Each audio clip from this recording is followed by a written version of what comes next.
ಇಬಿಎಫ್ ಮಾಡೋದ್ರಿಂದ ಏನೇನು ಅನುಕೂಲಗಳಿರುತ್ತೆ ಮ್ಯಾಮ್? ಇಬಿಎಫ್ ಅಂದ್ರೆ ಎಕ್ಸ್ಕ್ಲೂಸಿವ್ ಬ್ರೆಸ್ಟ್ ಫೀಡಿಂಗ್ ಮಾಡೋದ್ರಿಂದ ತಾಯಿಗೆ ಅನುಕೂಲಗಳು, ಮಗುಗೆ ಅನುಕೂಲಗಳು, ಸಮಾಜಕ್ಕೆ ಅನುಕೂಲಗಳು.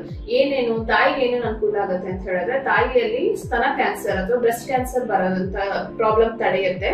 ಮತ್ತೆ ತಾಯಿ ಬೇಗ ಗರ್ಭಪೂರ್ವ ಸ್ಥಿತಿಗೆ ಅಂದ್ರೆ ಏನು ಪ್ರೀ ಪ್ರೆಗ್ನೆನ್ಸಿ ಸ್ಟೇಜಸ್ ಇರುತ್ತೆ ಅದಕ್ಕೆ ಬೇಗ ಮರಳುತ್ತಾರೆ.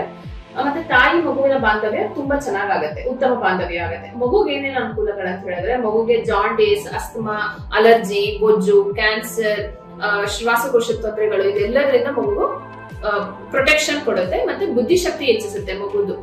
ಸಮಾಜಕ್ಕೆ ಏನು ಅನುಕೂಲಗಳು ಅಂತ ಹೇಳಿದ್ರೆ, ನಾವು ಈ ತರ ಬ್ರೆಸ್ಟ್ ಫೀಡಿಂಗ್ ಅಂದ್ರೆ ಅದು ಹುಟ್ಟದಿಂದನೇ ನ್ಯೂಟ್ರಿಷಿಯಸ್ ಫುಡ್. ಸೊ ಅದನ್ನ ಶುರು ಮಾಡೋದ್ರಿಂದ ಸಮಾಜಕ್ಕೆ ಉತ್ತಮ ಪೀಳಿಗೆ, ಮುಂದಿನ ಜನರೇಷನ್ ಹೆಲ್ದಿ ಆಗಿರುತ್ತೆ.